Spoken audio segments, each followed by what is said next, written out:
Welcome friends, आप सभी का मैं स्वागत करती हूँ अपने चैनल पर जिसका नाम है टॉक थ्रू टैरो।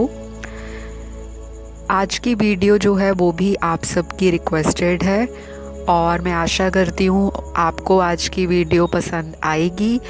अगर आप मेरे चैनल पर नहीं हैं तो प्लीज़ मेरे चैनल को लाइक, शेयर, सब्सक्राइब कर लीजिए। और अगर किसी को सुझाव देना है, चैनल पे कोई सजेशन देनी है, वीडियोस के टॉपिक या टाइटल सजेस्ट करने हैं, तो मैं जो भी वीडियो अपलोड करती हूँ आप उसके नीचे अपने कमेंट सेक्शन में अपने आइडियाज़ दे सकते हो या सजेशंस डाल सकते हो। आप लोगों के सुझाव हमेशा से ही मेरी वीडियो के टाइटल रहे हैं और मैं भविष्य में बहुत ज़्यादा कोशिश करूँगी कि नए से नए टॉपिक के ऊपर वीडियोस लेकर आऊँ।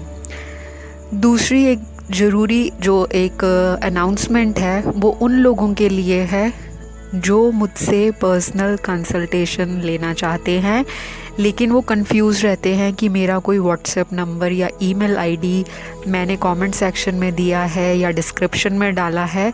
तो ऐसी कोई चीज़ जैसे मेरा कॉन्टैक्ट नंबर हो, व्हाट्सएप हो या किसी भी तरह की ईमेल आईडी मैंने आज तक अपने चैनल पर शेयर नहीं की, क्योंकि मैं सारी कंसल्टेशन की जो डिटेल्स हैं अपने Instagram ID talk through tarot पर ही बताती हूँ। किस तरह से आगे का प्रोसेस है, आपकी अपॉइंटमेंट कैसे बुक होगी। तो मैं कमेंट सेक्शन में इस तरह के बहुत मैसेजेस देख रही थी जो लोग अपने मोबाइल नंबर नीचे डालकर जाते हैं और बोलते हैं कि हमारा फ़लाने बाबे ने काम बना दिया या हमारे पास वो वाले बाबा जी का नंबर है, उससे आपकी लव लाइफ की प्रॉब्लम सॉल्व हो जाएगी एंड सो ऑन। तो ये सारे लोग जो हैं वो स्कैमर्स हैं। इनसे आपको सतर्क रहने की बहुत ज़रूरत है। किसी भी तरह का मेरा इनसे कोई लिंक नहीं है, तो आप लोग अपने ध्यान से कांटेक्ट रखिए अगर किसी को बहुत इंटरेस्ट आता है, क्योंकि कई लोग रिप्लाई भी देते हैं ऐसे लोगों को। तो आपको बहुत ज़्यादा ध्यान देने की ज़रूरत है। मुझसे कंसल्टेशन लेने का एक ही माध्यम है, वो है इंस्टाग्राम आईडी। वहाँ पे मैं आपको फर्दर बताती हूँ कि फ़ोन पे कंसल्टेशन देनी है, वीडियो कॉल पे देनी है या चैट के माध्यम से देनी है। तो वो बात की बात है, इस चीज़ का आप ध्यान रखें। और मैं आपको ये भी बताना चाहूँगी कि टैरो का मैं ऑनलाइन जो कोर्स है वो भी सिखाती हूँ। अगर जो लोग अपने आप को इंटरेस्टेड फील करते हैं और भविष्य में एक टैरो कार्ड रीडर बनके लोगों की समस्याओं का समाधान करना चाहते हैं, तो आप लोग भी मुझे इंस्टाग्राम पे कांटेक्ट कर सकते हो। तो चलिए, बहुत लंबी इन्फॉर्मेशन थी। आई होप आप लोग बोर नहीं हुए होंगे। जो लोग बोर हो चुके हैं तो प्लीज़ थोड़ा सा वेट करिए, वीडियो स्टार्ट होने वाली है। शुरू से लेके लास्ट तक पूरा वीडियो देखिए ताकि कोई भी इम्पॉर्टेंट चीज़ जो है वो बीच में से आपसे मिस ना हो जाए। आज की जो वीडियो है उसका टाइटल रहने वाला है, वो कब तक आपसे कांटेक्ट करेंगे और इस रिश्ते का क्या भविष्य होगा। ये जो रीडिंग है सभी मेल फीमेल्स के लिए ओपन रीडिंग है, टाइमलेस होगी सभी ज़ोडिएक साइन वालों के लिए। तो आपको ध्यान देना है इस चीज़ पे कि रीडिंग आपसे कितनी रेजोनेट करती है, रेदर देन कि आप इस चीज़ पे फोकस करते हो कि ज़ोडिएक साइन, क्योंकि इतने सारे लोग हैं और हमारा ज़ोडिएक साइन भी एक नहीं होता। सन साइन अलग है, मून साइन अलग है, राइजिंग साइन अलग है। तो आप लोग कंफ्यूज मत रहिएगा। चलिए, मैंने कार्ड्स ऑलरेडी शफल करके निकाल कर रखे हैं।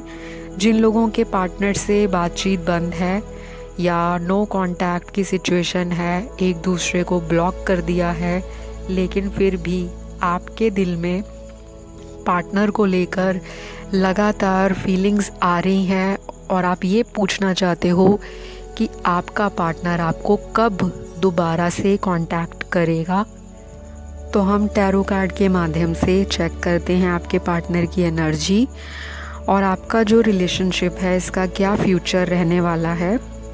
तो यहाँ पे मुझे जो सबसे ज़्यादा स्ट्रॉन्ग चीज़ आपके रिलेशनशिप में दिखाई दे रही है वो है थर्ड पार्टी। जी हाँ, यहाँ पे थर्ड पार्टी बहुत ज़्यादा स्ट्रॉन्ग और डोमिनेटिंग है और ये थर्ड पार्टी मेजरली फैमिली है। तो बहुत लोगों को राहत मिलेगी ये सुनकर कि उनके घर वाले ही उनके लव लाइफ को ख़राब करके बैठे हैं। जो लोग ये सोच रहे थे कि थर्ड पार्टी कोई फीमेल या मेल होगा उनके रिलेशनशिप में, जिसकी वजह से उन्होंने आपको इग्नोर कर दिया है या वो आपसे कांटेक्ट नहीं कर रहे, तो ये मेजॉरिटी व्यूअर्स के साथ मैच करेगा। बाकी कुछ व्यूअर्स की यहाँ पे ऐसी भी एनर्जी मुझे कैच हो रही है कि आपका पार्टनर थर्ड पार्टी किसी वुमेन या मैन के साथ इन्वॉल्व है। अगर आप मेल हो तो डेफिनेटली थर्ड पार्टी है आपके रिश्ते में, या वो तीसरा इंसान एक औरत है। और अगर आप एक फ़ीमेल हो, अपने मेल के लिए रीडिंग देख रही हैं, तो डेफिनेटली कोई ना कोई वुमेन फिगर जो है, यानी कि वो डेफिनेटली आपकी लव लाइफ में आई हैं, जिसकी वजह से ये तकलीफ़ें और ये दूरियां बढ़ती चली गई। यहाँ पे एक चीज़ और मैं कहना चाहूँगी कि मुझे ये भी दिखाई देता है कि ये फर्स्ट टाइम आपका रिलेशनशिप इनसे ख़राब नहीं हुआ। इससे पहले भी बहुत सारी सिचुएशंस और बहुत सारी कह लो आपने चांस दिए हैं अपने पार्टनर को, क्योंकि ये इंसान ना बहुत ही कह लो इमैच्योर एनर्जी में मुझे दिख रहा है। कभी रिश्ते में आ जाना, कभी रिश्ते से निकल जाना, कभी आपके ऊपर ब्लेम कर देना, कभी खुद मौका बचा के खिसक लेना, कभी आपको गोस्ट करके चले जाना। तो इस तरह की एनर्जी और इस तरह की जो वाइब्रेशंस हैं आपके पार्टनर की शुरू से ही रही होंगी। बहुत सारे लोगों के लिए ये चीज़ मैच करेगी। कमिटेड होते हुए भी आप लोगों के बीच में साइकिल्स चले हैं। जैसे एक साइकिल होता है ना कि कभी ब्रेकअप हो गया, कभी दोबारा से पैचअप हो गया, फिर थोड़े दिनों के लिए या कुछ महीनों के लिए अच्छी सिचुएशन रही, बहुत रोमांस रहा, बहुत सारी फ्यूचर प्लानिंग की गई, फैमिली को लेकर बातें डिस्कस हुई, अपने लाइफ में किस तरह से करियर पे फोकस करना है या फाइनेंशियली कैसे स्टेबल होना है, घर वालों को कैसे मनाना है, ये सारी चीज़ें आप लोगों में डिसाइड हुई। फ्यूचर के बहुत सपने दिखाए गए, लेकिन जब एक्शन लेने की बात आई तो ये पार्टनर आपको अवॉइड करना स्टार्ट कर गया। तो यहाँ पे मुझे ये दिख रहा है, अभी ये पार्टनर कोई भी हो सकता है, मेल फीमेल कोई भी, आपको ये चीज़ देखनी है।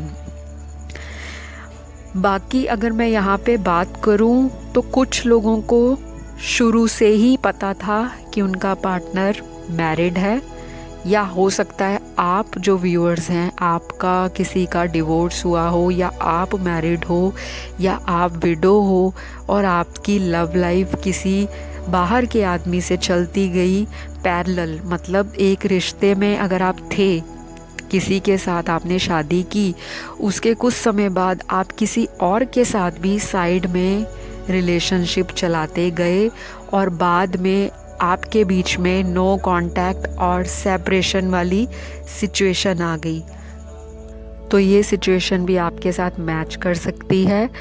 बाकी देखिए, जनरल रीडिंग जो होती हैं उसमें हर एक चीज़ हर एक व्यूअर के साथ मैच करे ऐसी पॉसिबिलिटी नहीं होती, लेकिन फिर भी प्रोबेबिलिटी होती है कि 80% तो मैच करती है, क्योंकि बहुत सारे लोगों के कमेंट्स आते हैं कि रीडिंग्स मैच हुई हैं। तो ये डिपेंड करता है कि आप लोगों की लव लाइफ किस तरह से चलती गई है, ठीक है।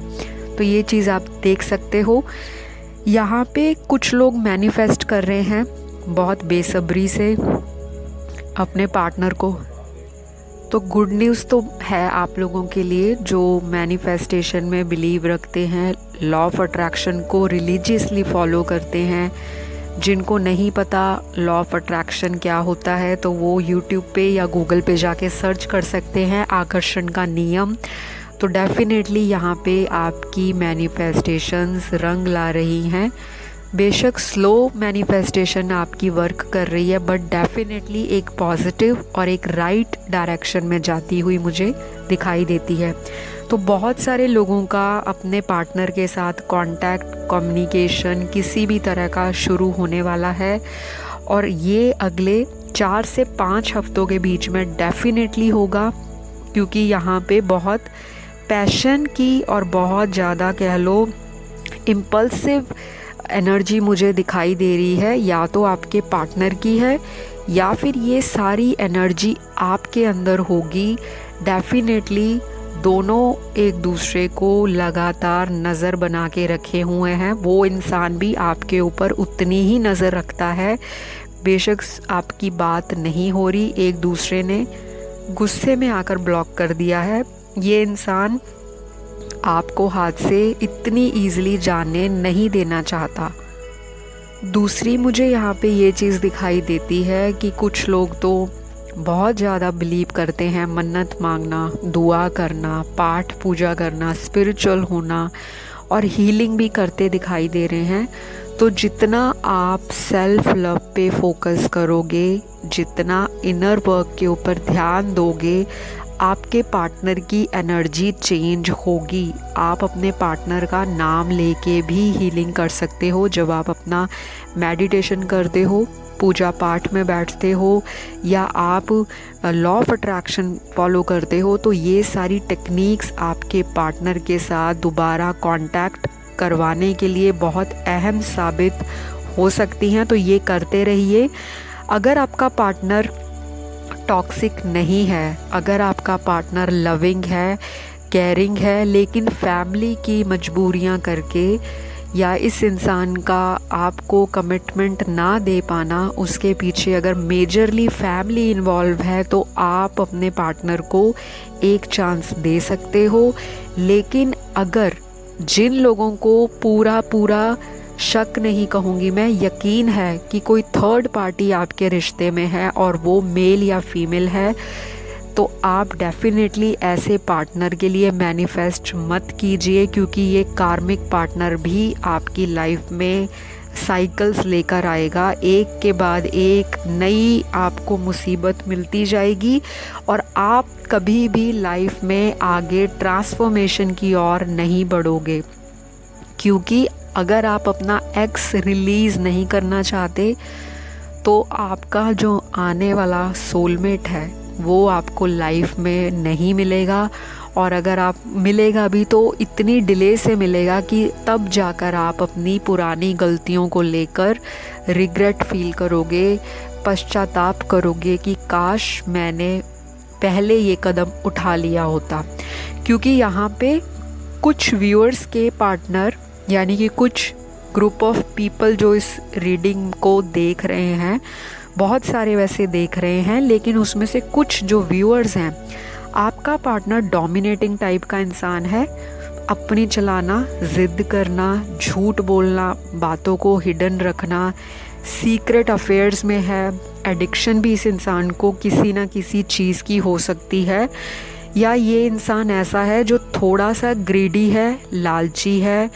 आज के टाइम में जितनी भी मोह माया से रिलेटेड चीज़ें होती हैं, जैसे अल्कोहल हो गया, स्मोकिंग होगी, ड्रग्स हो गए, मनी हो गई, दोस्तों के साथ घूमना फिरना, वो तो ठीक है, लेकिन अपने दोस्तों के बीच में बैठकर और लड़कियों के बारे में पूछना, उनसे अफेयर बनाना, उनसे जाके फ्लर्ट करना, ये सारी बातें एक कमिटेड रिलेशनशिप को ख़राब करती हैं।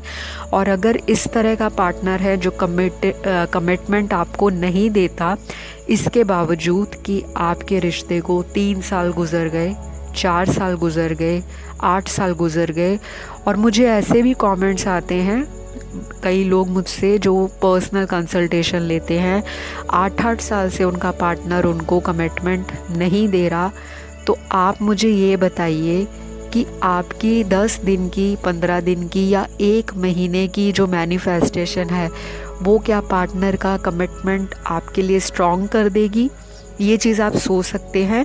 तो मैनिफेस्ट उसके लिए करें जहाँ पर आपको पॉसिबिलिटी दिखाई देती है कि मैं कुछ मैनिफेस्टेशन की टेक्निक फॉलो करती हूँ और अपने पार्टनर को अपने कांटेक्ट में लेकर आती हूँ, क्योंकि आपकी सारी जो रिलेशनशिप की प्रॉब्लम है वो आपकी कम्युनिकेशन के थ्रू ही सॉल्व होंगी, क्योंकि यहाँ पे सेल्फ एफर्ट एंड थॉट चक्रा का कार्ड निकला है, जो ये इंडिकेट करता है कि जो बातें हैं आपको बैठ के सुलझानी है।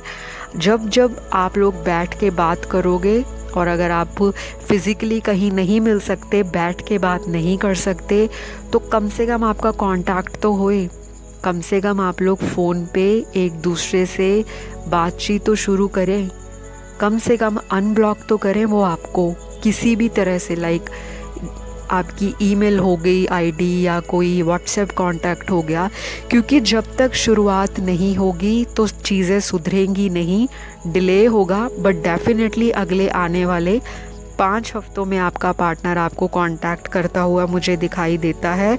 और हमारा आज की टाइटल में ये भी एक हाईलाइट है कि इस रिश्ते का भविष्य क्या है। तो यहाँ पे कुछ भी क्लियर नहीं निकल के आया मेरे कार्ड्स में।